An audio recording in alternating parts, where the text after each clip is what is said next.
Olá, eu sou o Giovanni de Souza e este é o terceiro trimestre de 2022 da classe de jovens imitadores de Cristo. Esta é a lição número 8. Quem segue a Cristo compartilha a mensagem da graça. Texto principal. Onde não há grego nem judeu, circuncisão nem incircuncisão, bárbaro, cita, servo ou livre, mas Cristo é tudo em todos. Colossenses capítulo 3, versículo 11, resumo da lição. Em Cristo somos capacitados para ser pregoeiros da verdade, embaixadores do evangelho do reino. Então você aí é capacitado para falar as verdades bíblicas, né? Você compartilhar aí a mensagem da graça. Você certamente tem compartilhado tantas coisas aí nos seus aplicativos, em redes sociais, aplicativos, mensagens instantâneas, na sua rede social. Então aproveita agora e compartilhe a mensagem da graça. Introdução. A presença do Evangelho em nossas vidas transforma completamente nossos paradigmas e opiniões pessoais. A experiência paulina da recepção da graça é um exemplo indubitável de como Deus pode transformar um odioso perseguidor de cristãos em um humilde servo da casa do Mestre. O Evangelho que pregamos deve promover mudanças nas pessoas. E essa mudança começa no interior, vem de dentro para fora. Vejamos então que este Evangelho da graça, esta graça que nos alcança, que alcançou você, alcançou também o apóstolo Paulo, que era um perseguidor de cristãos. Agora foi uma graça tão extraordinária, tão transformadora, que agora ele é um humilde servo na casa do Mestre. O Evangelho ele faz exatamente isso. Ele promove uma mudança em nós, uma mudança essa que vem de dentro para fora. Então, ou seja, acontece no nosso interior. O Senhor muda o nosso coração, a nossa mente, o nosso pensar. Ele nos transforma numa nova criatura. Eis que tudo se passou, eis que tudo se fez novo, né? Nós somos agora uma nova criatura em Cristo Jesus. Por quê? Porque o Evangelho nos alcançou. Nós somos alcançados pelo Evangelho da graça. Então compartilha esta mensagem da graça. Atitudes que proclamam a Cristo, o testemunho de vida como ato proclamativo. Somos convocados para anunciar Cristo em todas as circunstâncias, a todas as pessoas. Esta é a missão da igreja. Portanto, essa mensagem da graça, que a graça é de graça, né? Mas não foi de graça. O Senhor pagou o preço da cruz do Calvário, né? Pagou um preço de sangue, para que nós venhamos hoje ser livres pelo Evangelho da graça. Então, qual é o nosso grande dever, né? A nossa grande missão? A nossa grande missão é levar esse Evangelho da graça a todas as pessoas, a todas as criaturas. Essa é a principal missão da igreja. E a igreja que não respira missões é uma igreja que está fadada ao fracasso, é uma igreja que vai parar, ela vai morrer. E por que vai morrer? Porque o Evangelho ele é feito por pessoas e pessoas morrem. Então, se uma igreja está hoje plantada num determinado lugar, ela não tem missões na sua vida, nunca sai para fazer o evangelismo, nunca ganha ninguém para Jesus, um dia todas aquelas pessoas daquela igreja morrerão. Vai partindo um hoje, parte outro amanhã, até que não tem mais ninguém na igreja e a igreja é fechada. Por quê? Porque não tem ninguém. Por quê? Porque não respirou missões, porque não pregou o evangelho. Então, a nossa principal missão na terra é pregar o evangelho da graça, levar o amor de Deus a todas as pessoas. E você, como jovem, você deve fazer também este negócio para a glória do nome do Senhor. Anunciando Cristo através de uma vida que não faz o mal. Paulo exortou os crentes da igreja que estavam em Colossos, em todos os que leriam aquela carta e assumirem um padrão comportamental que rompesse com os costumes e hábitos daquela sociedade decadente. Muitas das vezes, né, talvez seja aí o teu caso, né, está numa sociedade que está completamente decadente. Aliás, o mundo hoje está decadente, na bem da verdade. A Bíblia diz em 1 João 5,19, né, que o mundo jaz no maligno. Então vejamos bem, qual é a nossa postura hoje diante da sociedade? Nós devemos também assumir um padrão comportamental. Temos um compromisso, e aqui no sentido geral. Vou te dar um exemplo bem prático. Hoje, como cristão, nós devemos ir sempre contra a mão do mundo. Nós devemos estar de acordo com a palavra do Senhor. Vivermos a palavra do Senhor, que no caso, na carta de Colossenses, nós devemos também andar como Cristo andou, buscar as coisas que são de cima, porque Cristo é de cima. Então nós vamos buscar as coisas que são de cima. vamos estar diante da sociedade fazendo a diferença. E aqui também, não só do interior, né, que o Senhor muda o nosso interior, mas é o interior, é uma mudança que vem de dentro para fora, ou seja, até o nosso fora também é mudado. O que é o fora? A nossa forma de se vestir, a nossa forma de se tratar uma pessoa ou outra. Então nós devemos andar sempre decente, com roupas decentes, adequadas para o nome do Senhor ser glorificado em nós. Há muitas pessoas também que dizem que a roupa não santifica ninguém. É verdade. Por outro lado, a pessoa santa sabe a roupa que veste, né? Até porque, se formos olhar por isso, né, para a questão da roupa em si, né, quantas pessoas hoje corruptas fazem tanta coisa errada e andam bem vestidos, né? Vemos aí, por exemplo, os políticos, né, andam sempre bem arrumados, bem trajados, mas têm uma vida corrupta. Então, sim, a roupa não santifica ninguém, mas uma pessoa santa como você sabe a roupa que deve se vestir. Anunciando Cristo através de uma vida que faz o bem. Não basta deixar de praticar iniquidades, é necessário fazer o bem. Deus quer que sejamos cada vez mais parecidos com Ele. É uma questão muito interessante que nós vamos tratar, que é a questão do não praticar a iniquidade. Nós não devemos só fazer isso. Não é somente deixar de praticar a iniquidade. Nós devemos deixar de praticar a iniquidade e fazer o bem. Porque quando nós deixamos de fazer a iniquidade, é um bom começo. Isso é bom.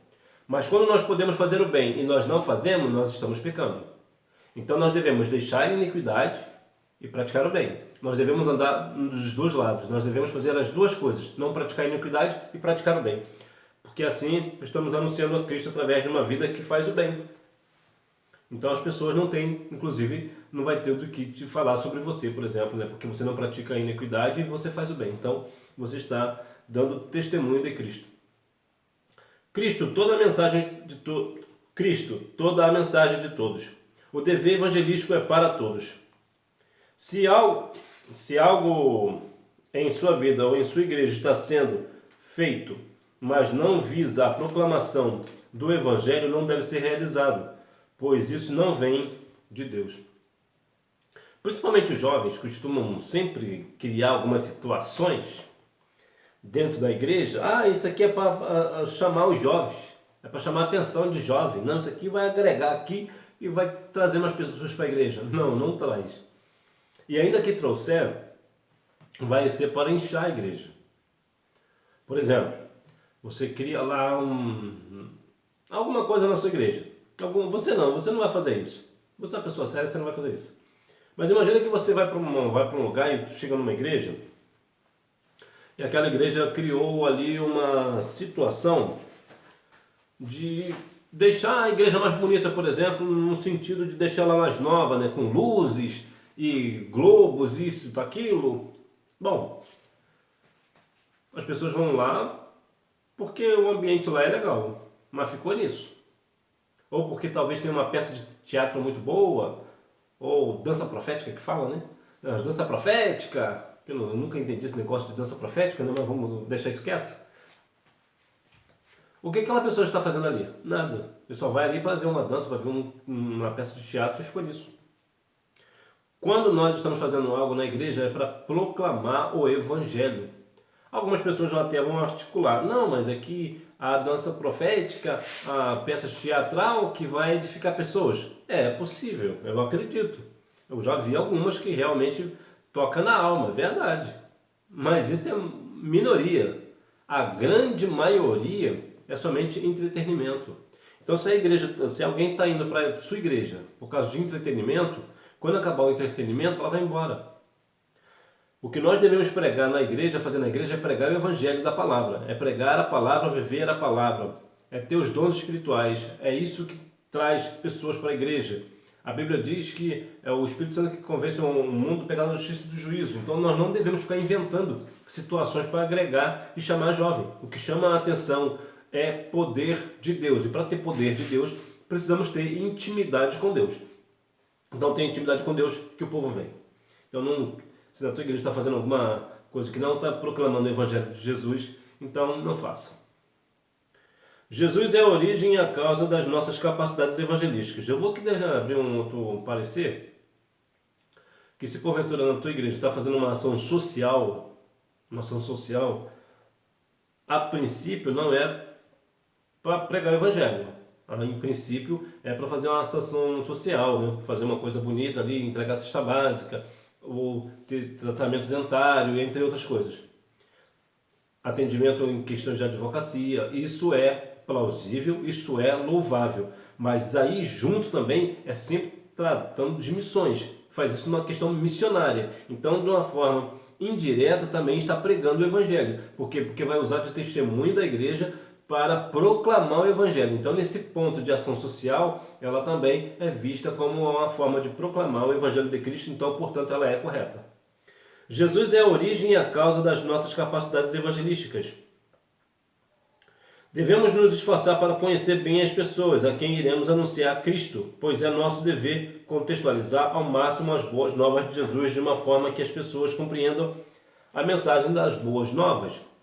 Contextualizar é muito interessante, né? Uma vez que muitas pessoas e tantas pessoas estão fazendo isso, tirando a Bíblia do contexto para falar aquilo que quer falar. Nós devemos contextualizar a palavra para aquela pessoa que nós estamos evangelizando. Para quê? Para que ela venha compreender a mensagem das boas novas, a mensagem do evangelho. Então nós contextualizamos, nós explicamos a palavra para a pessoa compreender a mensagem de Cristo, o amor do Senhor por nós. Então nós precisamos contextualizar para a pessoa ficar bem clara, para ela poder ter o coração edificado. O que importa em nossa pregação é Cristo.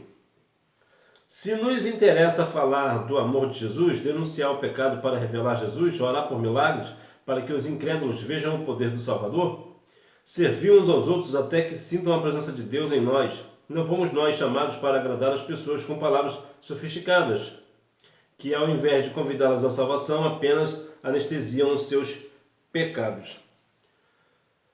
Billy Graham, ele dizia muito algo que eu acho muito interessante, que a mensagem principal é a cruz.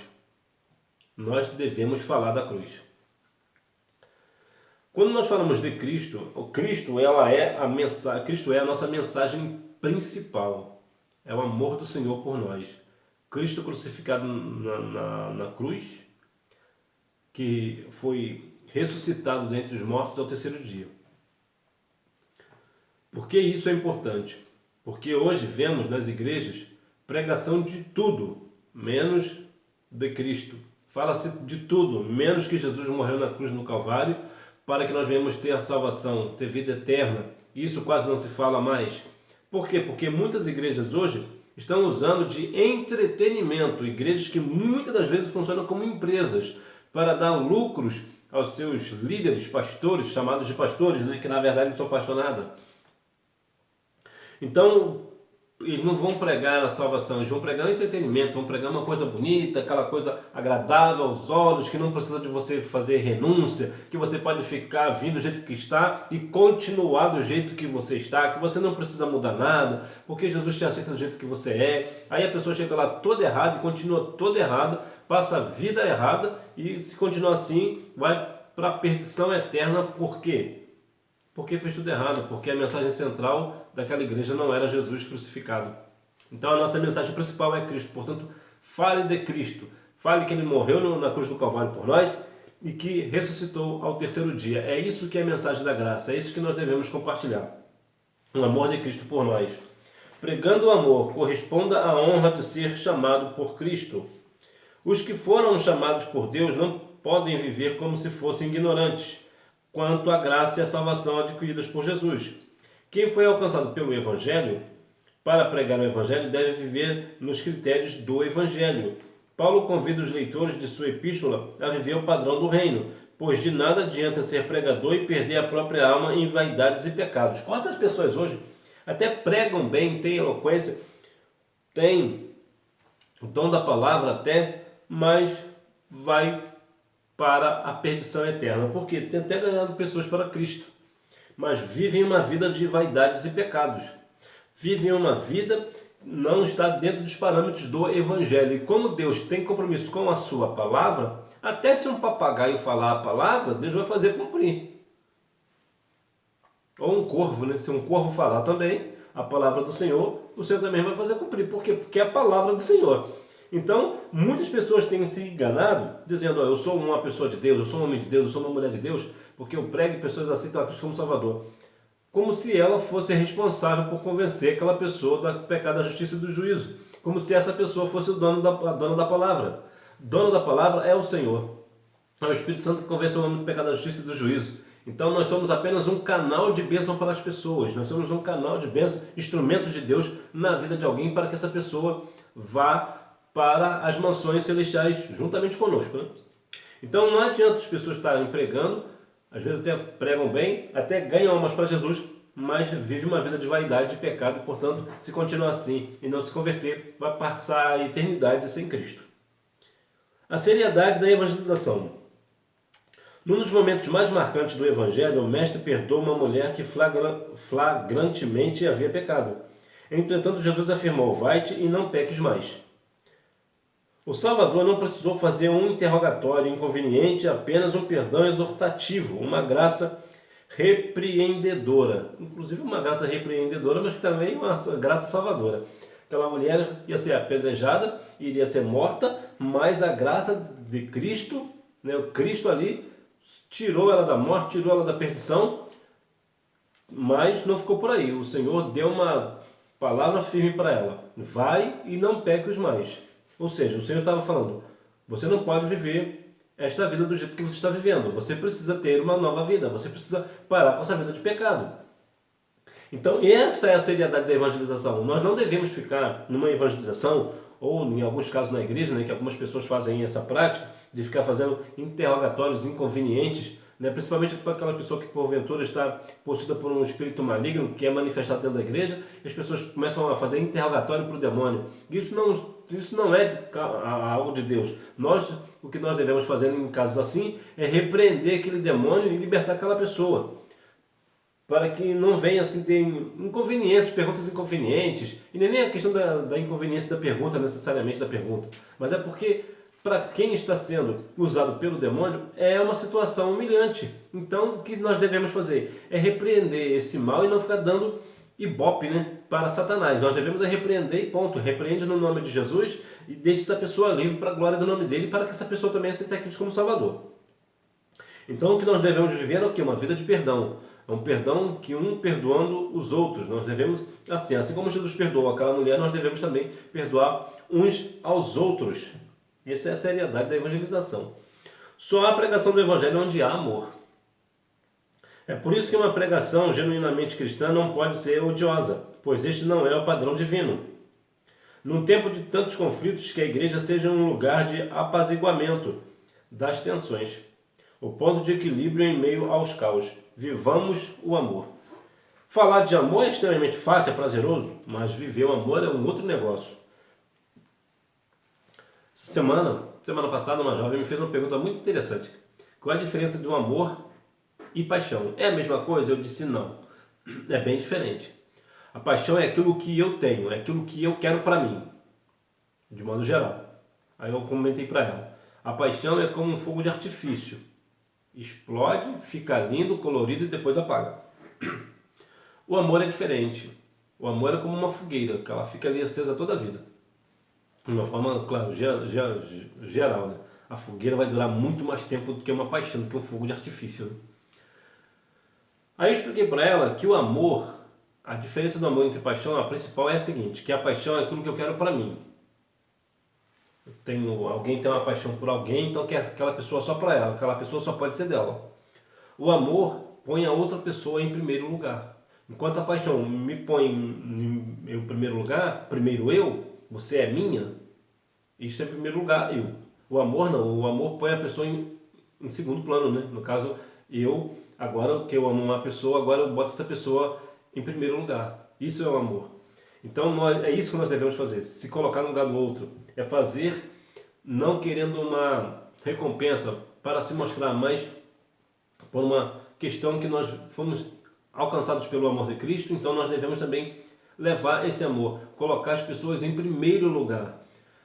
Uma vez que eu estou salvo hoje, eu quero levar essa salvação a outra pessoa, para que essa pessoa também seja salva assim como eu sou. Colocar em amor, isso é amor, colocar o outro em primeiro lugar. Mas aí é que tá, né? Quem é que quer ficar em segundo lugar? Quem é que quer fazer algo por outra pessoa, né? Então nós devemos fazer exatamente isso, porque falar de amor é fácil, mas viver o amor é uma situação bem difícil e é para isso que a igreja está aqui, para ter um ambiente de paz, tranquilidade. Enquanto as pessoas estão em guerra, em tensões, em conflitos, a igreja está em paz porque nós temos a paz de Cristo e nós devemos passar também essa paz de Cristo às outras pessoas, né? Conclusão. Nossa vocação evangelística universal é uma das maiores honras que a fé cristã nos concede. Todos os crentes têm o dever de pregar a mensagem da salvação aos não crentes. Esta não é uma responsabilidade só do pastor ou dos missionários. O tema de nossa pregação deve ser sempre um só. O Cristo crucificado. Ele foi ferido e morreu na cruz por amor a nós. Então, você é um missionário. Você é uma missionária. Ah, mas eu sou um jovem, sou uma jovem. É exatamente isso. Você jovem. Você é uma pessoa missionária na presença do Senhor. A missão, fazer evangelização, não é responsabilidade somente do pastor, do missionário ou da missionária, de todos nós. Todo aquele que é salvo na pessoa de Cristo deve ser um missionário. Como a Bíblia diz, faça o trabalho de um evangelista. O que o evangelista faz? Evangeliza. Então, sim, nós devemos evangelizar. E como nós evangelizamos? Colocamos em primeiro lugar Cristo crucificado, morreu na cruz por nós. Esta é a nossa principal mensagem, levar o amor de Cristo às pessoas, para que elas, assim nós devemos compartilhar o amor da graça, o evangelho da graça. É isso que nós devemos fazer. Hora da revisão. Número 1. Através de uma vida de que propositivamente faça o bem e resolutamente afasta-se do mal. Número 2. Do poder de Deus que nos capacita cotidianamente para proclamarmos as boas novas de salvação. Número 3. Todo cristão nascido novamente e alcançado pela graça redentora, a evangelização é dever de todo discípulo de Cristo. Número 4. Quer dizer que devemos apontar o caminho dos céus para todos. Jamais julgar e condenar aqueles por quem o Cristo já entregou seu eterno sacrifício. Número 5. O amor. Então que nós venhamos a cada dia mais no amor continuar compreendendo que quem segue a Cristo compartilha a mensagem da graça. Então você é uma pessoa do Senhor, você é uma pessoa que está na adolescência, na juventude, então você precisa compreender que quem segue a Cristo compartilha a mensagem da graça. Portanto, compartilhe a mensagem da graça. Fale do amor do Senhor. Pregue a Cristo. Fale de Cristo, somente o Senhor. Pregue a palavra, somente a palavra do Senhor. Pregue a Cristo este crucificado, que assim as pessoas virão para a igreja por causa de uma questão de amor, vai compreender a mensagem do amor de Cristo por elas. E é isso que nós devemos fazer, pregar o amor e viver o amor para a honra e glória do nome do Senhor. Que Deus continue abençoando a sua vida, que você tenha uma boa aula, não deixe de ir à Escola Bíblica Dominical, até porque quem faz a escola é o aluno. Tchau!